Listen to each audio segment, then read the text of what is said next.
ஒரு mixie jar எடுத்துக்கிட்டு அந்த மிக்ஸி ஜாரில் நான் வந்து வாழைப்பழம் சேர்த்துக்க போகிறேன். மஞ்சள் வாழைப்பழம் வந்து நான் சின்னதாக இருக்கும் பாருங்கள், அது வந்து 3 எடுத்திருக்கேன். நீங்கள் பெரிய பழமாக இருந்தால் 2 பழம் இல்லைனா 1 பழம் எடுத்துக்கோங்க. நல்லா பழுத்த பழமாக எடுத்துக்கோங்க. இது கூடவே 2 முட்டையை நான் வந்து உடைச்சி சேர்த்துக்கிறேன். இது கூடவே 1/4 கப் அளவுக்கு சர்க்கரை சேர்த்துக்க போகிறேன். ஏற்கனவே நம்ம பழம் வேற சேர்த்துருக்கோம். ரொம்ப ஸ்வீட் வந்து அதிகமாக சேர்க்க வேணாம். ஒரு 1/4 கப் அளவுக்கு நம்ம சர்க்கரை சேர்த்தோம்னா கரெக்டாக இருக்கும். காய வச்ச பால் வந்து 1/2 கப் எடுத்திருக்கேன். இப்போ இது கூட 1/4 கப் அளவுக்கு சேர்த்துக்கிறேன். அதுக்கப்புறம் மாவு கூட நம்ம சேர்த்து மிக்ஸ் பண்ணிவிட்டு தேவைப்பட்டதுன்னா மீதி 1/4 கப் பால் சேர்த்துக்கலாம். இப்போ வந்து 1/4 கப் தான் சேர்த்துருக்கேன், மீதி 1/4 கப் அப்படியே எடுத்து வச்சிடுறேன். இப்போ இது எல்லாத்தையும் சேர்த்து நல்லா நைஸாக நம்ம மிக்சியில் அரைச்சி எடுத்துக்கலாம். சர்க்கரை நல்லா கரையிற வரைக்கும் நல்லா நான் வந்து அரைச்சி எடுத்துக்கிட்டேன். இப்போது ஒரு பவுல் எடுத்துக்கிட்டு இந்த பவுலில் 1/2 கப் அளவுக்கு நான் மைதா மாவு சேர்த்துக்கிறேன். உங்களுக்கு மைதா மாவில் செய்ய பிடிக்கலன்னா நீங்கள் கோதுமை மாவு கூட யூஸ் பண்ணிக்கலாம். நான் எடுத்துருக்கிற கப்போட சைஸ் வந்து பார்த்தீங்கன்னா 250 மில்லி கப் சைஸ் தான். இந்த கப்பில் 1/2 கப் அளவுக்கு நான் மைதா சேர்த்துருக்கேன். 1/2 ஸ்பூன் அளவுக்கு பேக்கிங் பவுடர் சேர்த்துக்கிறேன். நம்ம கேக்லாம் ரெடி பண்ணுவோம் பார்த்தீங்களா, அதுக்கு சேர்க்குற பேக்கிங் பவுடர் சேர்த்துக்கிறேன். இது வந்து நீங்கள் வாங்கி வச்சுக்கோங்க, உங்களுக்கு ரொம்பவே யூஸ் ஆகும். கேக் செய்யறதுக்கு, பிஸ்கெட் செய்யறதுக்கு எல்லாத்துக்குமே வந்து பேக்கிங் பவுடர் ரொம்ப யூஸ் ஆகும். எந்த ஒரு ஸ்வீட் செய்கிறதா இருந்தாலும் கொஞ்சமாக உப்பு சேர்த்துக்கணும். அதனால் நான் 1 சிட்டிகை அளவுக்கு உப்பு சேர்த்துக்கிறேன். ரொம்ப அதிகமாக உப்பு சேர்க்கக்கூடாது, ஒரு பிஞ்ச் இருந்தால் போதும். இப்போ மாவோட பேக்கிங் பவுடரை சேர்த்து நல்லா கலந்து கொடுத்துக்கலாம்.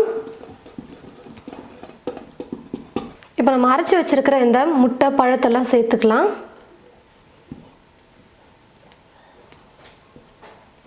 எல்லாத்தையும் சேர்த்துட்டு நல்லா கலந்து கொடுத்துக்கலாம்.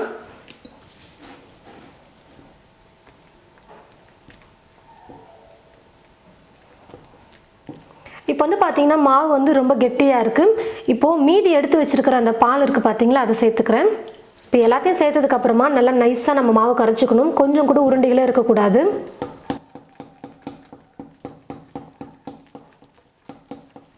பாருங்கள் ஃப்ரெண்ட்ஸ், நல்லா நான் வந்து அடித்து எடுத்துக்கிட்டேன். ஆனாலும் ரொம்ப கெட்டியாக இருக்குது பாருங்கள், இந்த அளவுக்கு கெட்டியாக இருக்கக்கூடாது. அதனால் இன்னும் கொஞ்சம் நான் வந்து பால் சேர்த்துக்க போகிறேன். நீங்கள் பால் சேர்த்துக்கலாம், அப்படி இல்லைனா தண்ணி கூட சேர்த்துக்கலாம். இப்போ கொஞ்சமாக நான் வந்து பால் சேர்த்துக்கிறேன், நீங்கள் தண்ணி வேணுன்னா கூட சேர்த்துக்கோங்க.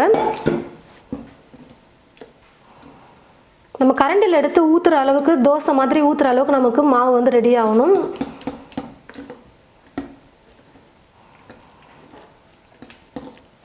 பாருங்கள் ஃப்ரெண்ட்ஸ், கொஞ்சம் கூட உருண்டைகளே இல்லாமல் சரியான அளவில் தண்ணியோ இல்லை பாலோ சேர்த்து நீங்கள் கரைச்சி எடுத்துக்கோங்க. மாவு எடுத்து நம்ம இப்படி ஊற்றும் பொழுது இந்த மாதிரி நல்லா ஃப்ரீயாக விழணும். அதுக்காக ரொம்ப இலக்கமாக இருக்கக்கூடாது மாவு. பாருங்கள், இந்த கன்சிஸ்டன்சியில் இருந்ததுன்னா கரெக்டாக இருக்கும் நமக்கு பேன் கேக் செய்யறதுக்கு. ஸ்டவ்வை பற்ற வச்சுக்கிட்டு ஸ்டவ் மேலே ஒரு தோசைக்கல் வச்சுருக்கேன். தோசை தவா வச்சுக்கலாம், அப்படி இல்லைனா பேன் கூட நீங்கள் எடுத்துக்கோங்க. கல் வந்து நல்லா சூடேறினதுக்கு அப்புறமா 1 கரண்டி அளவுக்கு நான் மாவு வந்து எடுத்துக்கிறேன்.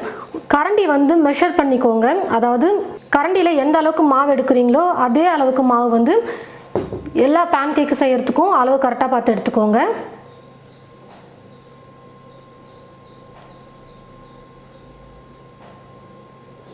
கல் நல்லா காஞ்சதுக்கப்புறமா கொஞ்சம் லைட்டாக குறைச்சி வச்சுக்கலாம். ரொம்ப ஃபுல்லாக வைக்க வேணாம்.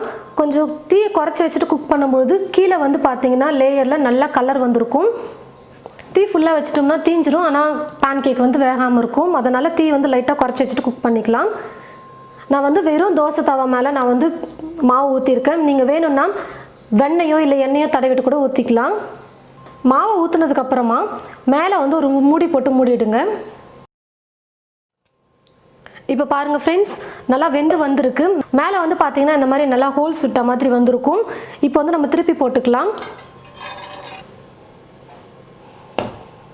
சும்மா இன்னொரு பக்கம் வந்து லைட்டாக நம்ம குக் பண்ணால் போதும், ரொம்ப நேரம் குக் பண்ண தேவையில்லை, ஆல்ரெடி வெந்திருக்கும்.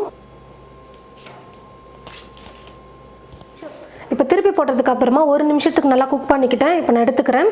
தீயை வந்து குறைச்சி வச்சுட்டு குக் பண்ணுங்கள், ரொம்ப ஃபுல்லாக குக் பண்ண வேணாம். சூப்பராக நல்லா கலர்ஃபுல்லாக வந்திருக்கு பாருங்கள் பேன் கேக். இப்போ ஒரு பிளேட்டில் மாற்றிக்கலாம். இப்போ திரும்பவும் 1 கரண்டி மாவு எடுத்து நான் ஊற்றிக்கிறேன்.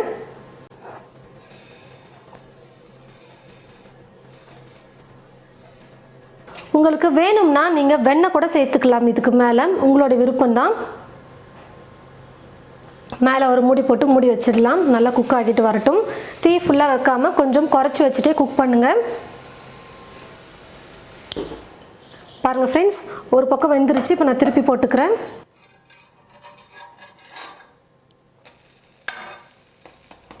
இப்போ இன்னொரு பக்கமும் குக் பண்ணி எடுத்துக்கலாம்.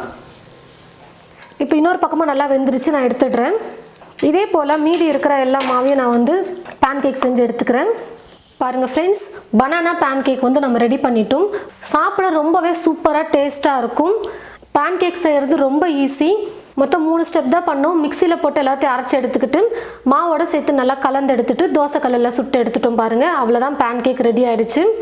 ரொம்பவே சூப்பராக நல்லா கலர்ஃபுல்லாக வந்திருக்கு பாருங்கள். இந்த பக்கமும் நல்லா வெந்திருக்கு. இன்னொரு சைடு வந்து பார்த்தீங்கன்னா நல்லா சூப்பராக குக் ஆகி நல்லா கலர்ஃபுல்லாக இருக்குது பார்க்கவே. பாருங்கள், ரொம்பவே சூப்பராக நல்லா கலர்ஃபுல்லாக வந்திருக்கு. மேலே வந்து வெண்ணெய் வேணும்னா நீங்கள் வெண்ணெய் தடவிக்கலாம். இதில் வந்து பாருங்கள், நான் வெண்ணெய் தடவி செஞ்சுருப்பேன். இது வந்து வெண்ணெய் தடவாமல் செஞ்சுருக்கேன். சாப்பிடவே ரொம்ப டேஸ்டியாக சூப்பராக இருக்கும். கண்டிப்பாக நீங்கள் உங்களுடைய வீட்டில் ஒரு முறையாவது ட்ரை பண்ணி பாருங்கள். குட்டீஸ்க்கெல்லாம் ரொம்பவே பிடிக்கும். நான் ஏற்கனவே சொன்ன மாதிரி உங்களுக்கு மைதா மாவு பிடிக்கலைன்னா கோதுமை மாவு கூட நீங்கள் சேர்த்துக்கோங்க. அதே மாதிரி சர்க்கரை பிடிக்கலைன்னா நீங்கள் வெல்லம் கூட சேர்த்துக்கலாம். ஆனால் பேன்கேக் வந்து பார்த்தீங்கன்னா சர்க்கரை மைதா மாவு சேர்த்து செய்வாங்க. நான் அதே ப்ரொசீஜரில் உங்களுக்கு செஞ்சு காட்டியிருக்கேன். கண்டிப்பாக இந்த வீடியோ உங்களுக்கு ரொம்பவே பிடிக்கும்னு நினைக்கிறேன். இந்த வீடியோவை மற்றவங்களுக்கும் ஷேர் பண்ணுங்கள்.